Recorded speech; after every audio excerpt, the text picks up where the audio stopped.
The culture of critical thinking is, quite clearly, a culture of self-confidence, that is, being open to discussion for one. In other words, that's a distinguishing feature. I mean, I can discuss and talk about the things I believe in, because I know the answer to the question why. So why do I believe in this? Or why do I act this way? Why do I hold this opinion? If I know this, then it means I have self-confidence. Therefore, I can easily defend my sensitivities, because I believe they are right. But if you don't have reasons, if you just think, believe, and act by rote, then, of course, your sensitivities become even more sensitive. It's like an open wound. Just a breeze can make it hurt, and even if a fly lands on it, you start to complain. Critical thinking gives us the power to defend what we believe in until the very end. Istanbul.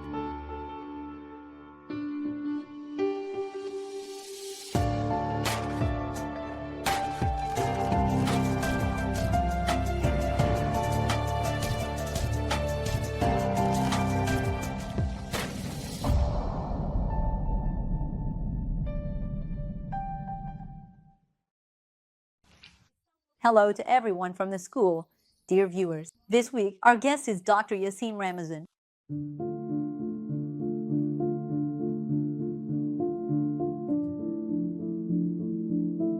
Welcome, Professor. Glad to be here. How are you? I'm good, thank you. How are you? Thank you very much. Professor, we want to talk about critical thinking. Why do we need it? Why do we feel the need to practice critical thinking? Well, because we live together. I mean, we don't just think with our own minds. We think as a community. We use each other's minds. We use each other's reasoning. So, whether in our daily lives or in our professional lives, we interact with each other a lot. It's not just us. We have to live together. That's why we need to think critically. Of course, in this way, we've also kind of defined the boundaries of critical thinking. I mean, when it comes to very personal preferences, like, for example, what color jacket you're going to wear, you don't have to think critically. That's a matter of taste. It's something you can decide on arbitrarily. Or, for example, when it comes to what you'll have for lunch, as long as your circumstances allow, you could eat whatever you want, or not eat at all. But, not everything is like that. We have to make certain decisions that affect each other's lives, futures, and even pasts. We have to consider each other.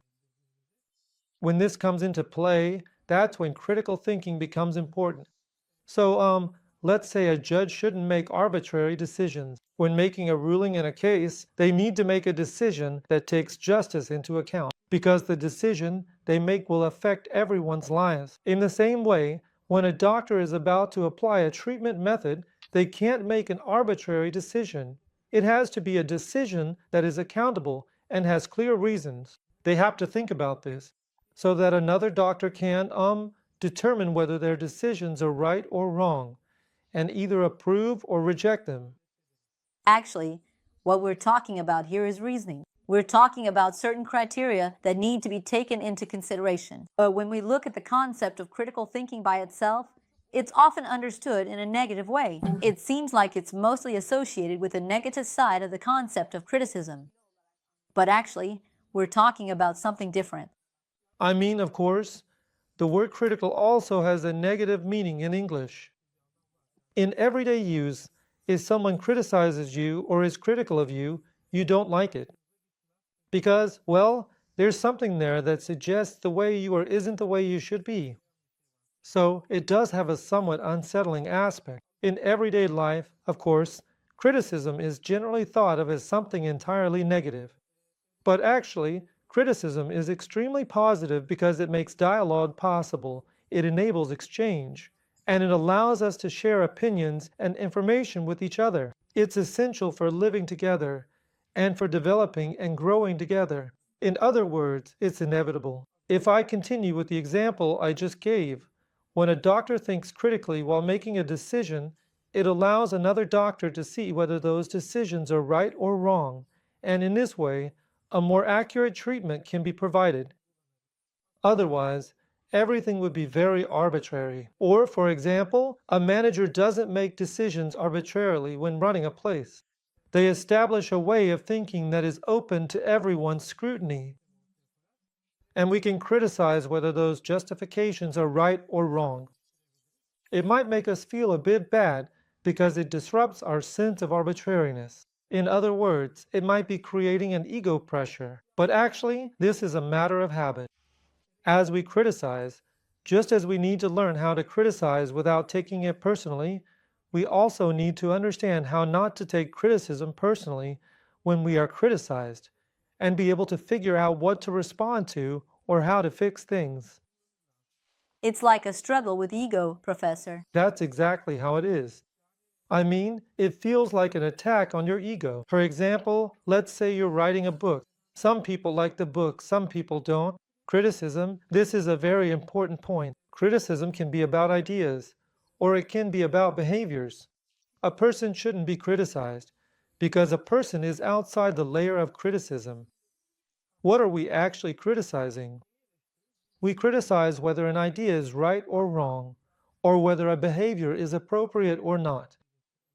So, people themselves shouldn't be criticized. So, what happens instead? Well, those people can be manipulated, they can be given advice, they can be preached to, or even insulted, but that's not criticism. Because criticism is an act of correction, and words can be corrected, beliefs can be corrected, behaviors can be corrected. But trying to correct people themselves is a misuse of the concept. That's why people shouldn't be criticized. Individuals shouldn't be criticized. It's ideas that should be criticized. When we understand this, for example, when our book gets criticized, instead of feeling uncomfortable, after a while you actually start to enjoy it. Because you realize that what you've written has made an impact. You've been understood, and because you've been understood, a response has been given to that. But it's also important to set the right tone and level for that. In other words, the focus should be on identifying the flaws in the work itself, not on someone's ego, and offering ideas on how to fix them or how to do it better. In this sense, critical thinking is actually an evaluative activity. I mean, it's an evaluation activity, so to speak, because we're also trying to determine how much something is worth. So, to briefly return to why we engage in critical thinking, well, not everything we have holds the same value. In other words, things have different values, and we're trying to understand those values. This is the main function of critical thinking. For example, if someone can assess the value of a judge's decision in a case, then yes, that's a correct decision. Or if someone can point out a mistake in that decision, we can determine its value compared to other decisions. Otherwise, a good decision and a bad decision would have the same value. It seems like a very high-level activity to me right now, Professor. It seems very academic, or like you said, something only judges could do. I mean, right now it doesn't really seem possible to make this into an activity that we can all apply in our daily lives. Because, That's very wrong. It's not like that. are you criticizing me or my opinion? I'm criticizing your opinion. Look, I'm not saying you're very wrong or that you said something terrible, but it's an incorrect idea. Why? Because actually, critical thinking is a matter of culture. It's a matter of habit. And our mental habits should show us this. We should be able to analyze something right away and distinguish between its good and bad sides. I mean, it's not something that comes automatically. It's definitely something that has to be acquired. We can acquire it, we can spread it. That's why we call it culture. It's not for nothing. It's a matter of habitat. In other words, it's something that develops along with its environment.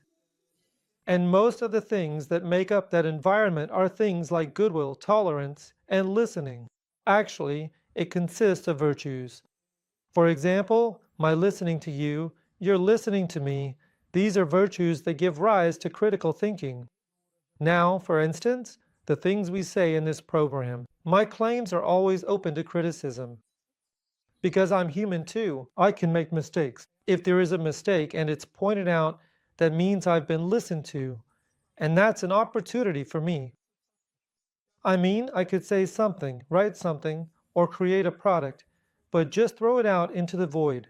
If there's no feedback, how can I know how valuable it is? Or, I can't understand how correct it is, how good it is, or how beautiful it is. Of course, there are some things we don't care about that much. I mean, we don't have to think this hard about what we do in our free time. But when it comes to our daily lives, critical thinking actually gives us a lot of flexibility. For example, not taking criticism of something we've done personally isn't something that's just for judges, doctors, or academics. You might have arranged some flowers at home, or maybe you cooked a meal in your room. So how can I do this better? If you didn't like it, you can ask, what exactly didn't you like? I can try to improve it. Or it might be an unfair criticism. In that case, you can say, if I do it that way, this will happen. If I give this flower too much water, it won't turn out right. If I move it, the flower will fill up. It either shouldn't get too much light, or maybe it needs more light. We could also respond, not every criticism has to be justified, after all, but that doesn't mean we have to hold a grudge against the person who said it. In fact, maybe one of our greatest strengths as a species is this. We're able to produce something valuable out of conflict. If we can handle our conflicts in a very civilized way, and if we can learn from each other's mistakes, we can do things that are more accurate, more beautiful, and better. Right now, I'd also like to mention social media as the place where criticism is most visible, Professor. Actually, rather than critical thinking, what we see here is more of a cancel culture. Maybe we misunderstand criticism because we misunderstand things in general. Instead of criticizing ideas, people tend to attack individuals more. There, we actually witness a very serious ego battle. One of the main roots of cancel culture is the feeling of togetherness. And actually, this is based on a very basic instinct. It's like we're part of a whole. Let's cancel this person and see how many of us there are. That's what it comes down to. In other words, it's impossible to satisfy these urges. Especially on social media, it's just not possible. Because no matter how much you feed it, it only makes that thirst even stronger. It's like drinking salt water when you're thirsty. If you pay attention on social media, no matter what you write, even if it's something really nice, there's always a comment that puts it down or tries to twist it somehow. You say, the weather is really nice today. And someone else replies, how can you talk about the nice weather when children are dying in the world? Now, these are unrelated things. So, this isn't a culture of criticism. It's a culture of ego gratification. But we need to realize that you can't actually be satisfied this way. Criticism is something you do consciously in order to reach a more accurate way of thinking. If you're not aware, you can't think critically. That's one of the difficult parts. It requires more effort, but the satisfaction is greater. Unfortunately, it's done in a way that's disconnected from the context. Actually, maybe this stems from not knowing logic. Instead of criticizing or debating within a certain logical framework, they can present something taken from a different context as if it's a subject for criticism. So, in the end, they actually become part of a cancel culture. The biggest enemy of spreading this culture is actually certain mental habits. I mean, there are fallacies or cognitive biases. In a way, these are things that satisfy some of our animal instincts. For example, let's think about the ad hominem fallacy.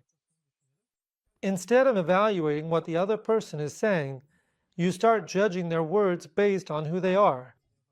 In other words, you start off by saying, if you're the one saying it, then it must be wrong. However, we need to be able to evaluate a statement independently of who says it and recognize its value on its own. Otherwise, the pressure of ego will never allow us to distinguish right from wrong. We are always telling the truth. We would never admit to being wrong. We can already see around us how people make huge mistakes by approaching things this way. We do this ourselves too. And then there are other fallacies, cognitive biases, and our psychological needs. When we take all these into account, critical thinking is actually a method of healthy thinking. So how can we, for example, step outside our habits or our need for approval to a certain extent and develop a way to distinguish right from wrong? Actually, it's also a bit related to biases. Maybe not being able to criticize an idea independently of that person's character is due to a bias against the person, or it could be against their previous ideas, or maybe not against anything at all.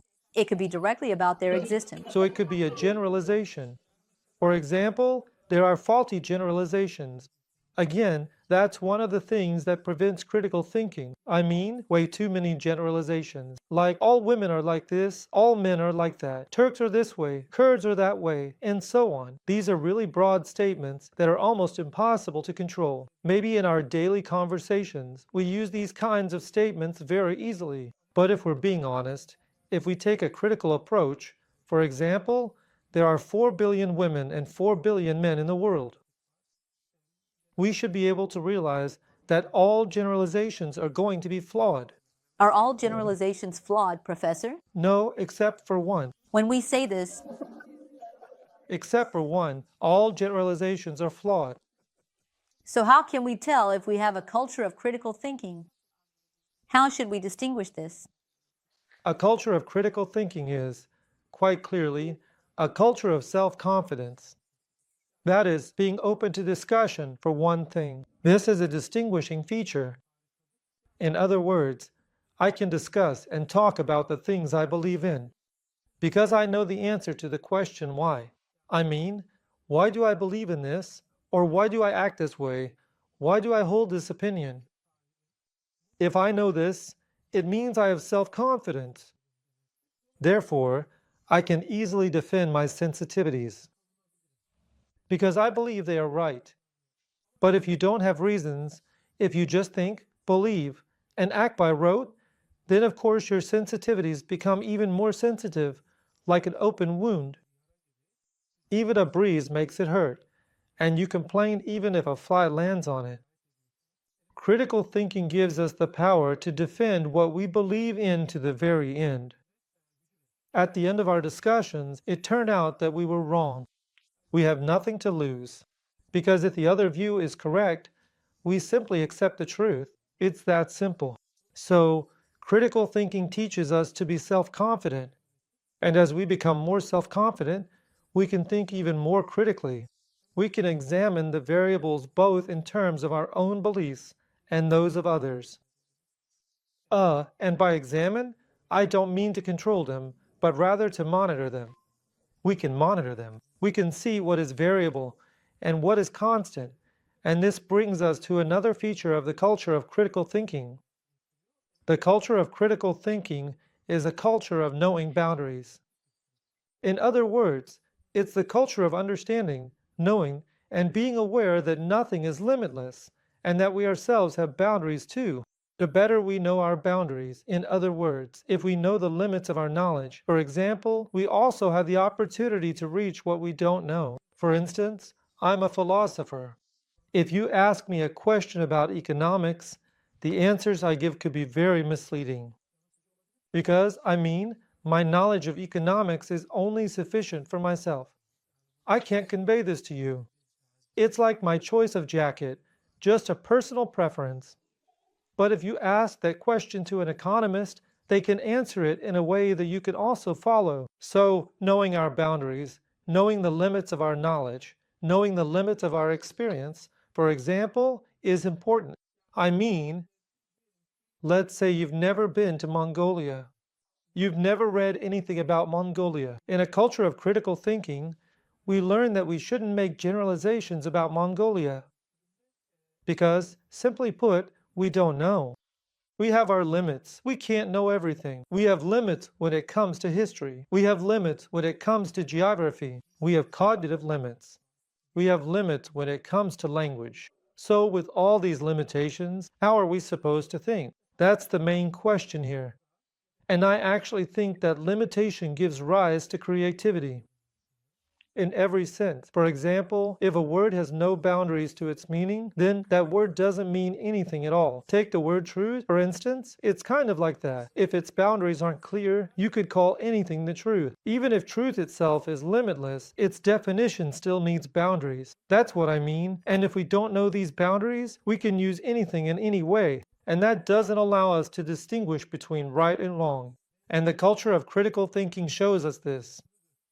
By being self-confident and aware of our own boundaries, we learn to be respectful to one another. So, there are things I can learn from you too. Or in your criticism of me, there are points where you are right and points where you are wrong. You are an individual, and so am I. We create a culture of respect. It increases the respect we have for each other. This brings society and people to a point where they support each other based on shared values. In fact, it's often said that critical thinking has the opposite effect. They say if there's criticism, there can't be unity. But on the contrary, if there's no criticism, it means everything is just being swept under the rug. And in that case, there can't really be a sense of unity either, because trust doesn't develop, respect doesn't develop either. I mean, if I think you have things hidden in your mind, in your head, inside you, unspoken, secret agendas, then I can't trust you. And you can't trust me either. But if we talk, if we share, if we discuss things, we develop respect for each other. And from that respect, a relationship of trust emerges. In the end, you build a solid social structure and a strong future. What is the current state of critical thinking studies, Professor? In Turkey and around the world. I'm asking because you also follow the foreign literature. How are critical thinking studies in Turkey going? What is its place in the world? How are the other studies going right now? Critical thinking, especially after 2000, has become a very important field in academia. Because in philosophy, especially in the field of philosophy, just like in all other fields, academics and researchers are dealing with very specific topics. All of us are working within a very narrow framework. That's actually one of the reasons we do research. But what is the outcome of this? I mean, how can we provide a benefit or a positive outcome to other fields or to humanity in general? This actually happens through critical thinking. For example, in many universities around the world, it has become a mandatory course in all departments. Because no matter what field it is, whether it's verbal, quantitative, humanities, or social sciences, having critical thinking skills means developing the ability to distinguish between correct and incorrect information or data in that field. In the same way, we see that this is also a growing field in Turkey. In this sense, we see that books have been written over the past 10 years. Translations are being published. Maybe what I should point out here is this. There are still some unsettled points regarding the terminology. There are different translations or different names being used, but I think these can be resolved over time. Another point is this. I consider original works to be important when it comes to critical thinking, because critical thinking is, to a large extent, something people do using their native language. Of course, you could also think critically in a foreign language. That's a different matter. But being able to engage in critical thinking in your native language allows us to make our daily lives more livable, to increase respect, and to keep that culture alive. Even if the translation is good, sometimes you can sense that the examples given or the style of address comes from a different culture. And then you can end up feeling alienated. Since critical thinking is a matter of skill, it's more about developing a competency than just acquiring information and setting it aside. That's why this can make things a bit challenging. I think as more original works are produced, this field will also develop in Turkish. Hopefully, Professor. Actually, what you're talking about seems like the exact opposite of this so-called cancel culture. It sounds like a utopian world, a place where everyone knows the limits of their own knowledge, where people can step back and say, This is what I know. All of this seems like the exact opposite of cancel culture. Because when we look at the other side, everyone acts like they know everything. No one has any respect for others. We see this kind of chaotic environment. Well, hopefully, as you said, we'll see an increase in original works and move toward a region where critical thinking and a culture of criticism also grow. Thank you very much for your valuable comment. Thank you, Professor. Dear viewers, our guest this week was Dr. Yasin Ramazan. See you in the next episode. Goodbye.